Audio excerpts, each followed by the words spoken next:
Om Swastiastu. Sebelumnya perkenalkan nama saya Gede Bagus Krisnanda Pujawan dengan NIM 24480111046.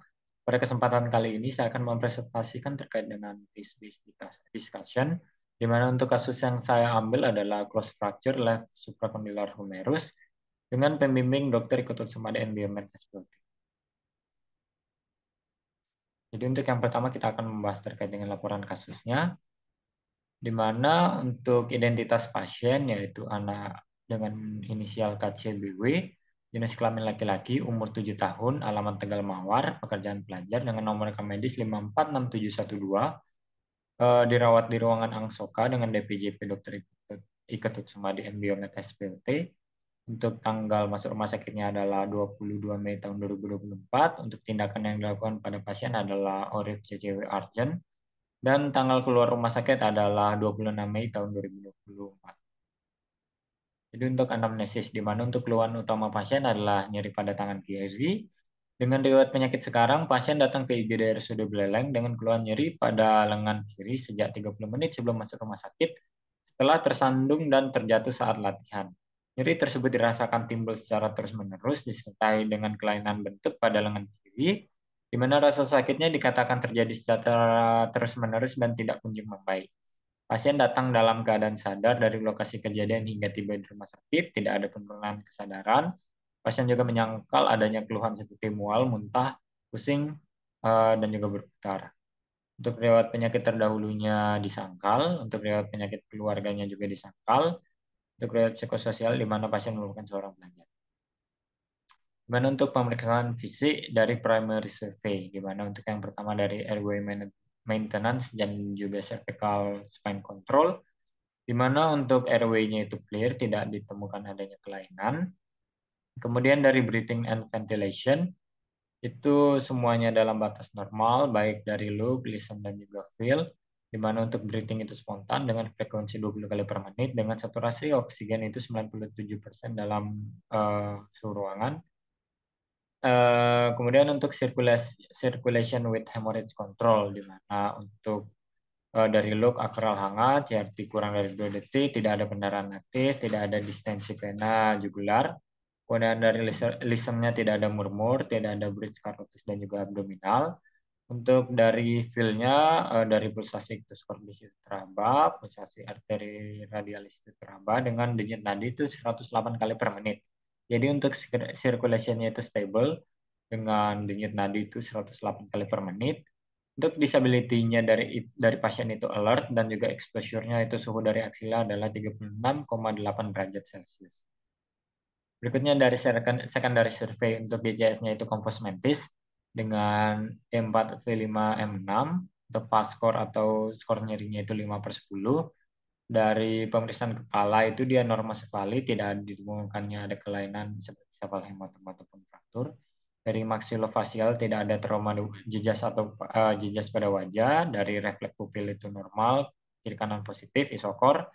Eh, tidak ada konjungtiva anemik dan juga tidak ada ikterik. Dari C-spine neck itu tidak ada pembesaran kelenjar limfe, tidak ada nyeri, tidak ada kemerahan maupun odem. Kemudian dari torak, dari inspeksi itu tidak ditemukan adanya lesi dan juga dari dinding dada kiri dan kanan itu simetris. Dari palpasi tidak ada nyeri, tidak ada massa. Dari perkusi cor batas jantung itu normal. Dari lapang paru itu dia sonor. Kemudian dari auskultasi cor S1 S2 single regular tidak ada murmur. Kemudian pulmonovasikuler tidak ada ronki dan juga wheezing. Dari abdomen, dari inspeksi itu tidak ada distensi maupun lesi. Dari auskultasi bising usus normal. Dari perkusi itu seluruh lapang abdomen itu timpani. Dari palpasi tidak ada nyeri maupun massa. Dari ekstremitas akral hangat dari ekstremitas atas dan juga bawah.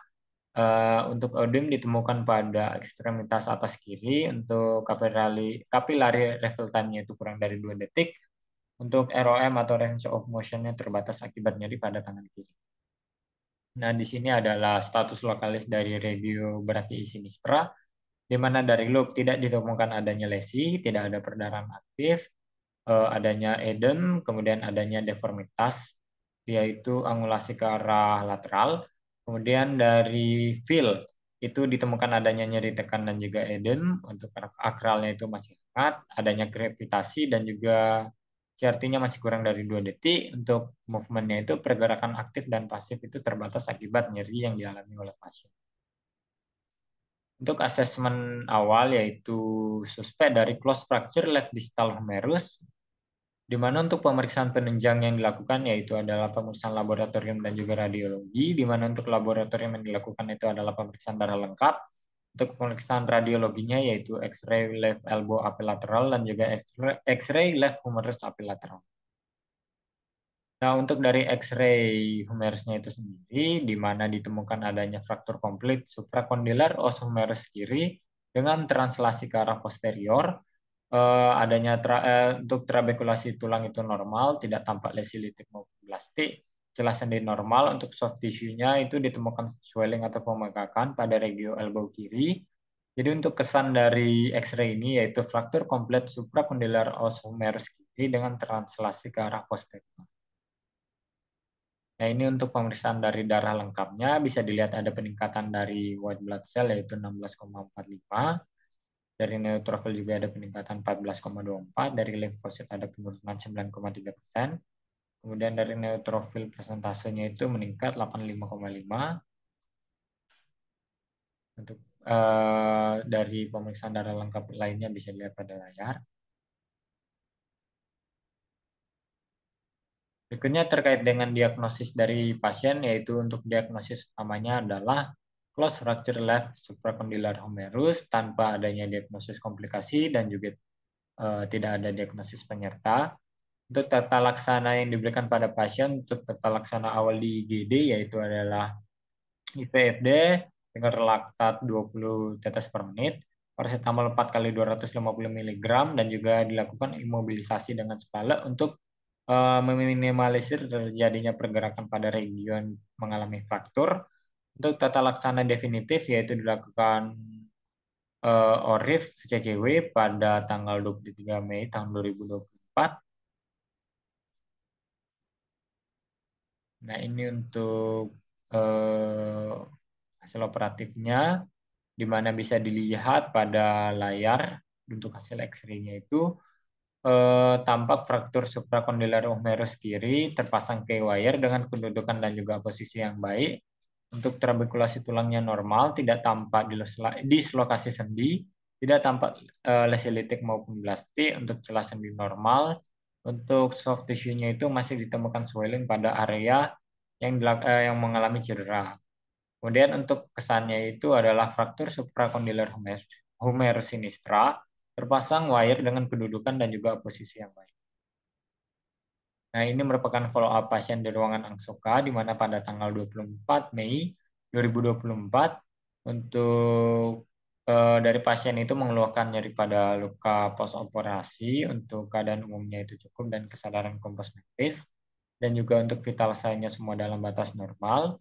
Pasien itu mengeluhkan nyeri akut. Untuk terapi yang diberikan yaitu adalah ceftriaxone 2 kali 500 mg, ketorolac 3 kali 15 mg, paracetamol 3 kali 250 mg, dan dilakukan X-ray post-op dari pasien. Kemudian pada tanggal 25 Mei 2024, pasien masih mengeluhkan hal yang sama yaitu nyeri pada luka post-op. Keadaan umumnya itu cukup, kesadaran komposmentis, dan juga untuk vital sign-nya dalam batas normal. Untuk dari terapinya kurang lebih sama seperti kemarin dan juga dilakukan rawat luka serta observasi dari keadaan umum dan juga tanda-tanda vital. Untuk hari terakhir pada tanggal 26 Mei tahun 2024, pasien mengeluhkan nyeri luka post-op. Untuk keadaan umum itu cukup dan juga kesadaran komposmentis. Untuk vital sign-nya dalam batas normal. Untuk terapinya itu rawat luka, pasien juga boleh pulang dan juga melakukan kontrol yang rutin ke PUP. Berikutnya kita akan membahas terkait dengan tinjauan pustaka, di mana untuk yang pertama terkait dengan fraktur, di mana fraktur itu merupakan suatu kejadian terputusnya kontinuitas atau kesinambungan tulang maupun kartilago yang terjadi akibat adanya suatu tekanan dengan daya yang kuat yang melebihi kemampuan dari tulang tersebut sehingga terjadinya diskontinuitas. Kemudian untuk tulang humerus, di mana tulang humerus ini merupakan salah satu tulang panjang yang terletak pada lengan kanan atas, pada lengan atas, yang menghubungkan bahu dengan siku, di mana untuk fungsi utamanya adalah memungkinkan pergerakan dan memberikan struktur bagi otot-otot lengan atas. Berikutnya terkait dengan fraktur suprakondylar humerus, di mana untuk fraktur ini merupakan jenis patah yang terjadi pada ujung distal humerus, tepat di atas kondilus dan paling umum terjadi pada anak-anak. Hal ini diakibatkan karena fraktur suprakondylar ini cenderung terjadi pada growth plate atau epiphyseal plate, di mana penyebab utamanya itu adalah jatuh dengan posisi tangan yang terlentang. Berikutnya di sini akan membahas terkait dengan anatomi, di mana untuk anatomi dari humerus itu sendiri, yang pertama ada kepala humerus, kemudian leher anatomis dan juga leher bedah, kemudian ada greater tubercle dan juga lesser tubercle, kemudian ada intertubercular sulcus, kemudian ada pons humerus atau shaft, ada tuberositas deltoid, kemudian ada trochlea dan juga capitellum, epicondylus medial dan juga lateral, fossa olecranon, fossa coronoid, dan juga fossa radialis. Kemudian etiologi dari fraktur supracondylar humerus itu ada beberapa, misalnya seperti trauma langsung, jatuh dengan posisi tangan terlentang, kecelakaan lalu lintas, cedera olahraga, cedera akibat kekerasan, dan juga memang kondisi patologis dari pasien itu sendiri. Faktor risikonya misalnya ada usia, seperti yang saya jelaskan, tadi mayoritasnya terjadi pada anak-anak, kemudian adanya aktivitas fisik, jatuh dengan tangan terlentang, kecelakaan lalu lintas, kondisi lingkungan, kelemahan dari tulangnya, kemudian kurangnya pengawasan, dan juga memiliki riwayat cedera sebelumnya. Berikutnya terkait dengan epidemiologinya. Epidemiologinya ada beberapa, yaitu terkait dengan insidensi, usia, jenis kelamin, musim dan aktivitas, mekanisme cedera, lateral dan juga medial, komplikasi, distribusi geografis, dan juga tren. Berikutnya terkait dengan diagnosis, seperti yang kita ketahui, untuk diagnosisnya perlu dilakukan anamnesis dan juga pemeriksaan fisik, di mana dari anamnesis itu kita melakukan penggalian informasi terhadap riwayat trauma yang dialami oleh pasien, serta kronologis kejadian menyebabkan keluhan pasien, seperti misalnya riwayat terjatuh, trauma langsung, terpelintir, atau kecelakaan lalu lintas. Kemudian juga bisa lakukan pemeriksaan fisik, di mana ada look, feel, move, di mana untuk look-nya itu kita menilai dari adanya pembengkakan, deformitas, luka-luka, atau perubahan warna kulit. Kemudian dari feel, kita dapat mencari terkait dengan nyeri tekan terlokalisir, krepitasi, status neurovaskular, spasma otot, atau spasma otot ketika melakukan gerakan pasif. Untuk move-nya itu sendiri, dari pasien-pasien dengan kondisi fraktur itu umumnya terjadi penurunan range of motion akibat nyeri yang dialami oleh pasien. Di mana untuk diagnosis dari fraktur supracondylar humerus ini itu didasarkan pada kombinasi antara anamnesis yang menunjukkan mekanisme terjadinya trauma yang khas dan juga gejala nyeri, serta pembengkakan di sekitar siku, ditambah dengan pemeriksaan fisik yang mendeteksi adanya deformitas, nyeri lokal, dan keterbatasan gerak. Kemudian radiografi juga perlu dilakukan karena hal ini merupakan sebagai alat penunjang utama untuk memastikan diagnosis dan juga membantu dari penanganan selanjutnya terkait dengan kondisi pasien. Di mana untuk jenis fraktur itu dibagi menjadi dua, di mana ada fraktur tidak bergeser dan juga fraktur bergeser atau fraktur tidak stabil. Di mana untuk yang pertama fraktur tidak bergeser itu ini merupakan fraktur yang tidak bergeser atau hanya sedikit bergeser dan dapat diatasi dengan imobilisasi saja menggunakan gips atau bidai selama 3-4 minggu. Namun untuk fraktur bergeser atau fraktur tidak stabil ini, dia sering memerlukan tindakan intervensi bedah untuk reposisi, di mana untuk pengambilan tulang ke posisi seharusnya dan dilakukan fiksasi atau penahanan tulang untuk meminimalisir terjadinya pergerakan, sehingga tidak terjadi cedera yang lebih lanjut lagi.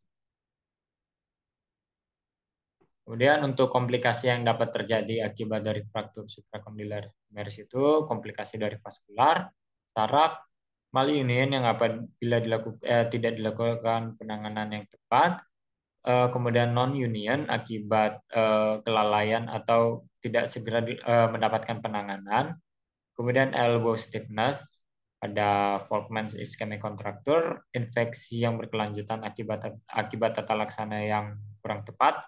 Kemudian dapat terjadi juga sindrom compartment. Kemudian prognosis. Untuk prognosis dari fraktur supracondylar humerus ini umumnya baik, terutama pada anak-anak. Ya, dikarenakan pada anak-anak itu cenderung untuk penyembuhannya itu dia masih cukup baik, sehingga memiliki prognosis yang bagus, asalkan didiagnosis dan juga ditangani dengan tepat dan juga cepat. Dengan penanganan yang adekuat, baik melalui mobilisasi non-bedah atau intervensi bedah, jika diperlukan, sebagian besar pasien dapat memulihkan fungsi lengan secara sepenuhnya tanpa komplikasi jangka panjang. Namun, apabila terjadi keterlambatan dalam diagnosis atau penanganan yang tidak memadai, itu dapat meningkatkan risiko terjadinya komplikasi, misalnya seperti malunion, kekakuan sendi, atau kerusakan neurovaskular yang dapat mempengaruhi hasil akhir dan fungsi dari lengan itu sendiri. Kemudian dapat dilakukan juga rehabilitasi yang tepat untuk dilakukan pemantauan secara berkala untuk memastikan pasien mengalami penyembuhan yang optimal. Kemudian untuk kesimpulannya sendiri, telah dilaporkan kasus perempuan berusia 7 tahun dengan keluhan utama nyeri pada lengan kiri dengan mekanisme cedera pasien adalah terjatuh karena terpeleset saat sedang latihan dengan posisi tangan kiri menempuh badannya terlebih dahulu. Berdasarkan anamnesis pasien dan juga pemeriksaan fisik serta pemeriksaan penunjang, pasien itu didiagnosis dengan closed fracture supracondylar osteomerus sinistra, di mana dilakukan tata laksana awal di IGD yaitu pemberian IVFDRL 20 TPM, paracetamol 4 kali 250 mg, serta dilakukan imobilisasi setelah elevasi menggunakan spalet. Di mana untuk terapi definitif yang dilakukan pada pasien yaitu ORIF atau Open Reduction Internal Fixation CCW yang telah dilakukan pada tanggal 23 Mei tahun 2020. Baik, ini merupakan referensi jurnal yang saya gunakan untuk pembuatan dari CBD atau case-based discussion pada hari ini. Baik, mungkin sekian yang dapat saya sampaikan. Apabila ada kekurangan atau kesalahan, saya mohon maaf. Saya tutup dengan Parama Sakti. Om Santi Santi Santi.